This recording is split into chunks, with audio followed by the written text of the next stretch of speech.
Europe Matin. 7h42 sur Europe 1, très bon réveil à tous. Certains d'entre vous sont peut-être un peu tristes ce matin. Tristes parce que vous venez de terminer un super livre. Vous l'avez dévoré, il vous a emballé et ce matin vous vous sentez orphelin. Pas de panique, Stéphane Place est l'homme de la situation. Cet été, il arpente les rayons de la librairie Mola à Bordeaux pour vous donner des idées de lecture, de bonnes idées de lecture. Et aujourd'hui, son choix s'est porté sur un roman qui nous plonge dans l'univers parfois glaçant des abattoirs. C'est intitulé Jusqu'à la bête. Et c'est signé Timothée de Meyers. C'est un roman qui entre directement en résonance avec l'actualité, avec les débats sur la maltraitance animale dans les abattoirs, avec ces images, ces vidéos que nous avons vues surgir sur nos écrans ces dernières années. Alors ce livre est une fiction, pas une enquête ou un essai, mais ce récit nous entraîne bien dans cet univers singulier entre frigos et carcasses.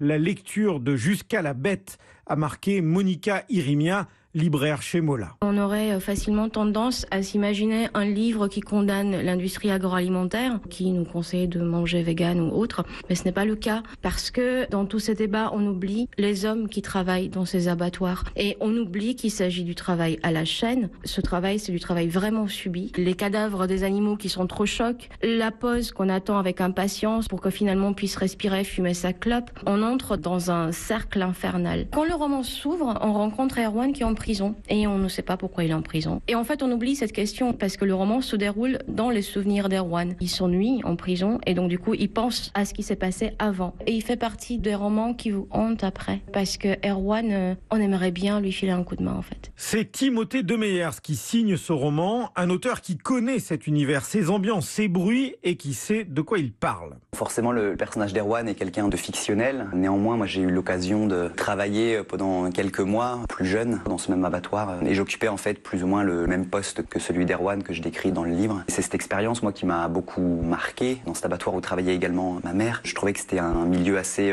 propice en fait à la littérature, à la fois par cette ambiance vraiment de sang, de bruit, de cadence infernale avec la chaîne qui ne s'arrête pas. Même les personnages que j'ai pu rencontrer que je trouvais aussi finalement assez littéraires. Et je trouvais que c'était en fait un peu des oubliés aussi à la fois de la littérature et puis même plus récemment dans tous les débats qu'on a pu avoir dans les médias sur la souffrance animale. Et tout ça, je trouvais qu'on finalement on oubliait un petit peu aussi les hommes qui travaillaient dans ce milieu-là, qui finalement vivent dans des conditions atroces avec aussi une forte déconsidération sociale. Même si je pense pas que le livre a été écrit comme un manifeste social ou comme un manifeste politique, c'était moi véritablement une volonté aussi d'essayer de faire quelque chose de littéraire avec quelque chose qui ne l'est pas nécessairement. Travailler notamment beaucoup sur le rythme de l'écriture pour essayer de reproduire à travers l'écriture peut-être le côté oppressant de la cadence de la chaîne. Jusqu'à la bête, signé Timothée de Meyers et publié par les éditions Asphalt.